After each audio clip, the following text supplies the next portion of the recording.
Hey, good peoples, what's going on? Today's little edition, the Everyday Progressive Show. I thought I'd do another little Joe Rogan video review. This particular video is about, you know, just looking at to see if Joe Rogan still is supportive of the idea of basic income. Now, does he support it like full blown 100%? You know, that remains to be seen. I think he likes the idea. He is approved of the concept, but the actual the idea of it being actually implemented. He has some concerns, which is, it's fair, of course. Um, but as always, he's just trying to work it out for himself. Maybe, I don't know, or maybe he's just asking these questions because he knows his audience base would be more responsive to him asking those questions than just coming out like in full blown support or full blown against. But he's having a conversation with let me see who it is, uh, with Lex Fridman about the idea. So without further ado, so we don't make this into a 2-hour video, let's just jump right on in. The Joe Rogan Experience. Ooh. You had Andrew Yang here. Like a million people asked me to talk about UBI. Mm-hmm. So are you still a supporter of UBI? I think we're probably going to have to do something. If the only argument against UBI, in my eyes, is human nature. The idea that we could possibly take all these people that have no idea where their next meal is coming from and eliminate that, and always have. I just want to say that Alaska is doing something similar. Now, is Alaska doing the exact same thing as a basic income with their oil pipeline dividend fund? No. Is it the exact same thing? No, but it's pretty much the same idea. You people, just for being a citizen of Alaska, are getting $1,000 to $2,000 a year as a dividend, every man, woman, and child, and that's it, just for being a citizen of Alaska. And because of that, Alaska has some of the lowest poverty rates in the nation. They're like number 9 on the list. But yeah, just his human nature. He has concern about it, right? Because he's not really being shown the real world evidence. Well, Alaska's doing something similar. They all haven't killed each other up there. They're doing just fine. But so when people bring up this human nature argument, it doesn't really pan out. A place to stay. And then from there on, you're on your own. Yeah. But that's what universal basic income essentially covers. It covers food, enough for food, right? You're not going to starve to death. You're not going to be rich. And it's not like you could just live high on the hog. But you got to wonder what the fuck the world looks like when we lose millions and millions and millions of jobs almost instantly due to automation. Yeah, it's a really interesting question, especially with Andrew Yang's position. So there's a lot. I just want to point out that even though automation is happening right now and has been happening for many, many years, if not decades, it has been slowly ramping up over the decades. My position is that even though automation is a good supporting argument or a good supporting position to do a universal basic income plus. Now, when I say universal basic income, I mean it on top of current social programs. That's what I mean. And you can first question that usually pops up, oh my God, how are you going to stack it on top of every other program? Now, guys, is that going to be hideously expensive? No. You got to look at what we're doing now with letting poverty exist the way it does. Poverty existing as the way it does right now is really expensive. There is an article showing that poverty costs roughly, or symptoms anyway, I think it's related to crime, health issues, and lost productivity. Adult and childhood poverty. It's costing the United States each and every year about $4 trillion. The link for that is in the description below, so you can check that for yourself. Childhood poverty alone has also recently been shown to be about 1.05 trillion each and every year. So the net cost, right? The net cost of a basic income is roughly $600 billion a year. That's the yearly top up of the fund. Okay, if you want to think of it that way. If you're a MMT type of person, modern monetary theory, of course, you got to think about it a little differently. But I'm trying to explain it in terms that people could best understand, at least for now. Okay, I support MMT, so, and before anybody gets really mad, I support also at the same time doing the federal job guarantee. But that's another video. But yeah, it's just automation is a good argument, but there are better arguments to be made for a basic income plus. We're basically doing the more expensive, less effective thing now, letting poverty exist the way it does now. Now that's just my overarching fucking counter argument to all this bullshit. And if you think about it, it's really strange that my position is actually more fiscally conservative, at least directionally, than what we're doing right now. As weird as that sounds, I know it's out there, but I'll keep playing. The economics questions on UBI. I think the spirit of it, just like I agree with you, we have to do something. Yeah, the economics seem kind of questionable, right? Yeah. If there's $1,000 a month, is that what? And I just explained we're doing the more expensive, less effective thing. I know I'm just some average small time YouTuber or whatever. But it'd be really great if I can just get on the show for just a half an hour or so, half an hour to an hour, just explain to Joe Rogan. Just the numbers. Hey, dude, we're doing the more expensive, less effective thing now with poverty existing the way it does. And he might go, oh, okay, at least now the numbers make sense. And I'll explain the different concepts, such as the net cost versus the gross cost, the net transfer amount, things like that. But yeah, he's just, yeah, right. I ain't getting on his show. Who am I kidding? What it is? I thought for him it's $1,000. Yeah. $1,000 a month for 300 million people. So Actually, that'd be $1,000 a month for all adults, which is roughly 260 million. But yeah, I'm just being nitpicky here. it's difficult to It's know. not to everybody? No, because the way I heard him explain it, Everybody is if over you're 18? if you're already getting some sort of welfare, you wouldn't get that 1,000. You would get like the difference of the 1,000. So if you're already taking money in some way, you just get like an extra $200. Okay. Something like that. So that 1,000 gets fat. Again, that's Andrew Yang's version of it. It's definitely more sort of economically conservative. But again, I explained earlier, we could be doing the better option. Factored in. Yeah. So if you are wealthy, you get it too, though, and you could opt out, right? That was the idea. Yeah, so it's like everything else. It's super messy. So what is the right amount, and how do we pay for it? And ultimately, I already said how we pay for it.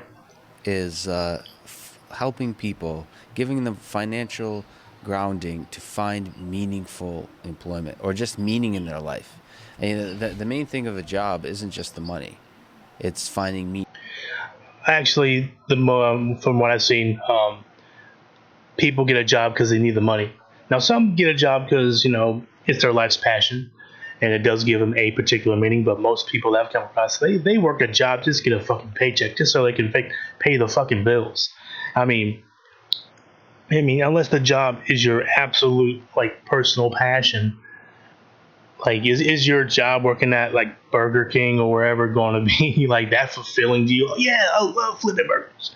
Maybe you like it. Maybe it's a cool job. But I'm willing to bet that it's not like it's your burning passion. It keeps you up at night. Just, oh man, I can't wait to go in for the next shit. So yeah, this idea that job always equals dignity, or job always equals, personal value, it's not really the case. Meaning. Right. And purpose, and derive your identity from work. I mean, that's one of the downsides of us human. The biology is we kind of crave that meaning. And the question, he has a lot of other ideas around besides just UBI, but UBI by itself does not simply provide that meaning. Based on what evidence? Actually, a basic income is not just about providing people with any sort of meaning or whatever, or even keeping them out of poverty. The idea of a basic income is to provide basic financial security so you can explore your potential, so you don't have to be tied down to some shit job. That, in my opinion, would make somebody much more free to go and explore what they really want to get into. So it's a little, oh my God, just give them money. It's gonna just make them feel like they're just, not going to do anything to develop their life or something like that. It's just not the case. Many test examples of basic income have shown that people become more productive. So of course, I have a link for that in the in the description below. So if we could, after the video, check those links out. And yeah. And that's a really difficult question of what do we do next? What kind of retraining? How do we help people educate themselves over their life? Right. And, That's the real question. yeah, College for all. And the other balance is, I mean, underlying all of this. So one of the things I disagree with Andrew Yang on is the fear mongering, which I think in this culture, He's talking about fear mongering, right? Well, Andrew Young's fear mongering, dude. So are you. I don't know. Call me a jackass for this, but you're not gonna fucking fearmonger. Oh, what about human nature? Or are people gonna just lose all motivation or lose all value of themselves for not having a job? That's a bit of fear mongering too, there, homie. So better check yourself a little bit. you have to do as a presidential candidate. That might be part of the game, but the fear mongering of saying that we should really be afraid of automation, that automation is going to take a lot of jobs, and I say automation is a good thing. Automation, or at least it can be a good thing, especially if we have a public dividend, such as a UBI plus on top of current social programs. Automation can be a very good thing if you want to have an economy that's basically a good deal of the way automated, and the population gets a public inheritance as a UBI plus, and we can pursue the things that we want to pursue in our short lives, about 100 years. As Joe Rogan says, hey, we've got about 100 years here. How are you going to spend it? I think if we do a public inheritance, UBI plus, it would help people to further explore that potential.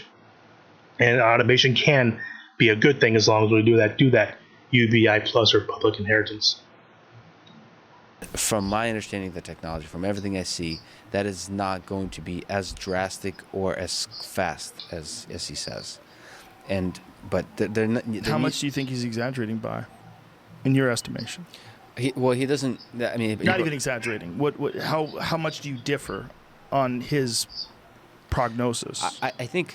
I think it doesn't really provide significant specific prognosis because nobody knows. There's a lot of uncertainty. More about the spirit of the language used. I think AI technology, AI, and automation will do a lot of good. The question is, it's a much deeper question about our society, of that balances capitalism versus socialism, and nobody. I don't think, if you're honest, capitalism is not bad. Socialism is not bad. You have to grab ideas from each. You have to. And that's what I've been kind of saying too in my other videos. All economic systems, right? All economic systems are flawed to a certain degree because people are involved. And people are inherently flawed. So you got to look at economic systems as tools. Tools can be used for good. Tools can be used for bad. And even the terms good and bad can be subjective. It's just what kind of system we want to make happen. And right now, we have way too much of this hyper-capitalist shit going on, and not enough social safety nets. And some could argue that the welfare state, as it is now, as far as welfare programs, means-tested programs, are they're hit and miss, and I can see that. No, I definitely understand that, because means-tested programs are problematic, bureaucratic, messy. You got to, end up promoting passive behavior. If you make under a certain amount, then you keep, getting the money that you're getting from your assistance. A basic income, it allows you to go beyond that. You get the $1,000 a month, and then you can work the kind of job you want to work the kind of business you want to run. Turn your hobby into a profitable business. Right, and you can make as much as you want above that, and you still get that $1,000 a month for being a citizen. So there are definitely problems with our current welfare system. But anywho, I'll get back into this because I'm interrupting way too much. You have to both reward the crazy broke an entrepreneur who dreams of creating the next billion-dollar startup that improves the world in some fundamental way. The Elon Musk has been broke many times creating that startup. And you also have to empower the people who just lost their job because they were their data entry job of some basic data manipulation, data management that was just replaced by a piece of software. So that's a social net that's needed. And the question is, how do we balance that? That's not new. Right. That's not new to AI. And when the word automation is used, it's really not correctly attributing where the biggest changes will happen. It's not AI. It's simply technology of all kinds of software. Well, AI is technology, and not to mention the reason people are getting replaced by AI and machines and all that automation is because the boss just doesn't want to, or the manager or the owner just does not want to have to deal with employees that are human. Because employees that are human, you gotta have an HR department, you gotta have like health insurance if you offer that, people calling sick, people go on vacation. It's a lot of it's a lot of management issues with having to deal with a human workforce. So of course, what's going to look a lot more attractive once the technology gets cheap enough, simply replace the workforce with fucking machines. And when a machine breaks down, you call in the tech person every once in a while. They fix the machine, and then boom, it's back to producing whatever. So automation is just a natural function of us moving towards an economy that makes just things more economically feasible for these owners to do. And quite frankly, if your boss can replace you with the machine tomorrow, your boss probably could or would. Odds are, especially if the machine itself is actually cheap enough for them to buy. They'd replace you in a fucking heartbeat, man. I mean, make no bones about it. It's just the way it is. Pretty digitalization of information. So data entry becoming much more automated. Some basic repetitive tasks. I think I think the questions there aren't about. So the enemy isn't there. First of all, there's no enemy, but it certainly isn't AI or automation, because I think AI and automation will help make a better world. And You sound like a spokesperson for It AI can. and automation. I am. It can. I am. And for UBI. I think we have to give people financial freedom to learn, like lifelong learning and flexibility to find meaningful employment. But like AI isn't the enemy. I see what you're saying. But what do you think ever could be done to give people meaning? This meaning thing, I agree with you. Giving people just money enough to survive doesn't make them happy. And if you look at any dystopia, Actually does. I mean, many test pilots of a basic income that people become less stressful. They have more personal freedom. Hey, becoming less stressful and having more personal freedom, wouldn't that inherently make you happier? Sure it would. Or at least the odds are pretty pretty high that it would. But yeah. being movie about the future, Mad Max and shit. It's like, what is it? Society's gone haywire, and people are like ragamuffins running through the streets, and everyone's dirty, and they're shooting each other and shit, right? And that's what we're really worried about. What we're really worried about, some crazy future where the rich people live in these like protected sky rises with helicopters circling over them, and down in the bottom it's desert chaos. Yeah. Right. That's what we're worried about. So certainly UBI is a part of that. So providing some backing, any kind of welfare program is a part of that. But also, much more seriously, looking at our broken education system throughout. Yes. I mean, it's just like not blaming AI or technology, which are all inevitable developments, which I think will make a better world. But saying we need to do lifelong learning, education, make it a lifestyle, invest in it, not stupid Tuitionless rote college. learning, memorization that we do. It's sort of the way mathematics and engineering and chemistry and biology, the sciences, and even art is approached in high school and so on. But looking at education as a lifelong thing, finding passion, and like that should be the big focus, the big investment. It's investing in the knowledge and development. it should be a big focus, but not the only one. We can do all these things at the same time, people. So Of knowledge of young people and everybody. So it's not learn to code, it's just learn. I couldn't agree more. And I also think you're always going to have a problem with people just not doing a really good job of raising children and, screwing them up and, making kids. There's a lot of people out there that have terrible traumatic childhoods. There's just, to fix that with universal basic income, just to saying, oh, we're going to give you $1,000 a month, I hope you're going to be happy. That's not going to fix that. well, actually, it has been shown to make people less stressful. If they're less stressful, they're less likely to take out their anxiety and stress on their family members or loved ones or kids. That just goes hand in hand. Now, will a UBI completely get rid of it? No. But that should help greatly reduce it, greatly improve someone's mental health, and to have it has all kinds of UBI plus has all sorts of, wonderful little side effects. It gradually, well, not gradually, but it greatly improves it across the board for a lot of different metrics. The research has borne that out. Again, the link is in the description below. We have to figure out how to fix the whole human race. And I think there's very little effort that's put into thinking about how to prevent so much shitty parenting and how to prevent so many kids growing up in bad neighborhoods and poverty and crime and violence. And that's where a giant chunk of all of the momentum of this chaos that a lot of people carry with them into adulthood comes from. It comes from things beyond their control when they're young. And that is and again, a UBI has been shown to greatly improve a lot of those metrics. So the struggle at the core of our society, at the core of our country, that's bigger than raising humans. Raising and educating humans, making making a better world where people get along with each other better, where it's pleasing for all of us. Like we were talking about earlier, the thing that most of us agree on, at least to a certain extent, is that we enjoy people.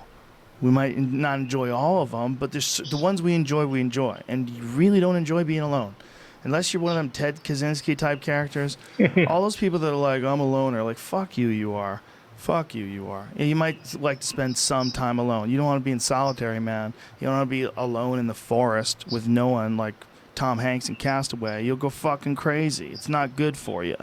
It's just not. Yeah, people get annoying. Fuck yeah, I'm annoyed with me right now. I've been listening to me for 3 hours. I'm annoyed with me. Yeah. Look, people get annoying, but we like each other. We really do. And the more we can figure out how to make it a better place for these people that got a shitty roll of the dice, that grew up in poverty, that grew up in crime, that grew up with abusive parents, the more we can figure out how to help them.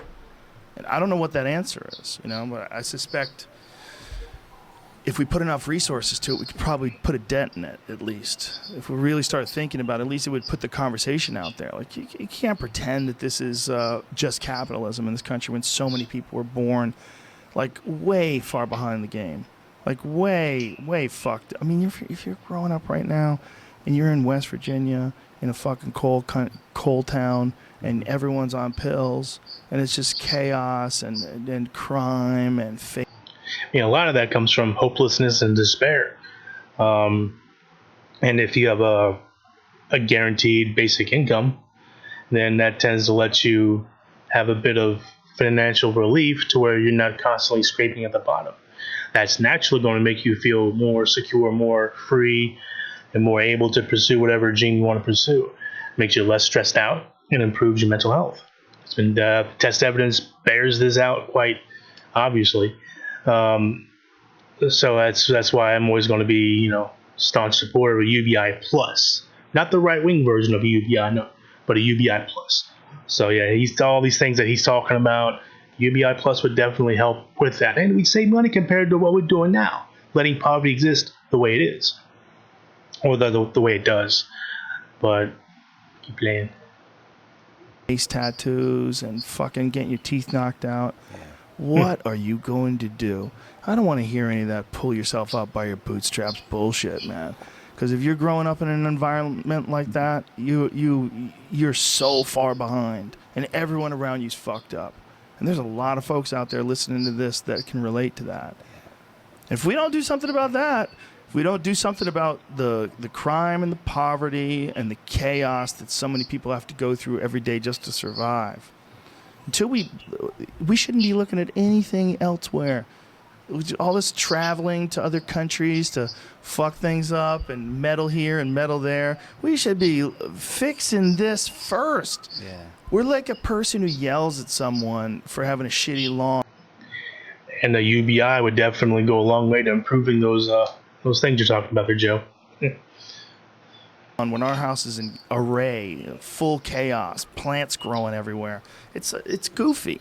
We're goofy. We almost like are waking up in the middle of something that's already been in motion for hundreds of years, and we're like, well, what do we do? Is this the right direction? We okay? We're flying in this spaceship Earth, and in the middle of our lives, we're just realizing that we are now the adults, and that all the adults that are running everything on this planet are not that much different than you and I. Yeah. Not that much. I mean, like, Elon Musk is way smarter than me, but he's still human. You know, I mean, so he's probably fucked up too. So everybody's fucked up. The whole world is filled with these fucked up apes that are piloting the spaceship, and you're waking up in the middle of thousands of years of history. And no one knows if we've been doing it right along. We just know it got us to this point. So do we continue these same stupid fucking patterns? Or do we just take a step back and go, hey, how should we really do this? How should we do this? Because what do you got, Fair like question. 50 years left, 60 years left? We're just going to, like, hang on to all our rubles until the end? We're going to clutch our bag of gold and our bucket of diamonds? Is that what we're going to do? We're going to live in our mansions and fly around in our planes? And I think through the decades now, I just want to say that being able to explore such ideas is greatly improved with a basic income plus. So, yeah, we should be asking those questions, exploring those ideas, definitely. And you want to be able to free yourself up to have the time and the energy, especially the mental energy, to do so. Basically, a UBI plus would go a long way to exploring those ideas. been developing a sense of empathy that allows us to understand that Elon Musk, Joe Rogan, and somebody in Texas, somebody in Russia, somebody in India, all suffer the same kind of things. All get lonely, all get desperate. And all need each other. And I think technology has a role to help there, not hurt. But we need to first really acknowledge that we're all in this together, and we need to solve the basic problems of humankind as opposed to investing in sort of keeping immigrants out or blah blah, these kinds of divisive kind of ideas, as opposed to just investing in education, investing in infrastructure, investing in the people. UBI is part of that. There could be other totally different solutions. Big part.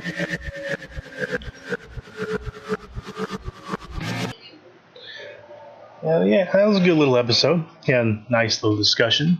Of course, I would have said certain things a little differently, or I would have pointed out certain avenues of discussion. But yeah, overall, I think Joe Rogan's a good guy. I don't think at all he's fucking crazy or anything like that. He just has his views that, that are shaped by a lot of the people who he has on the show. If he has primarily a string of right-wing people on the show for a while, he's going to have more of a right-wing view than vice versa. If he just has a string of left-wing people on, then he's going to be a bit more to the left on some things than he normally would. He's just, I'd classify him as a spitballer, someone who's exploring ideas, who generally has his heart in the right place, but he wants to do, he wants to make sure that, is this really the way to go? That's fair. Those are fair questions, fair positions to have. But that's also why I make these videos, because sometimes the things that he says is not really the case. Not that it says he's horrifically wrong. It's just that the way he goes about it could be not corrected, but it could be better said or better explored. But anywho, I thought I would do a little video on this because this one caught my eye a little while ago. So finally remembered to look it up, bookmark it, and do it. So yeah, with that, I appreciate you all watching, and y'all take it easy.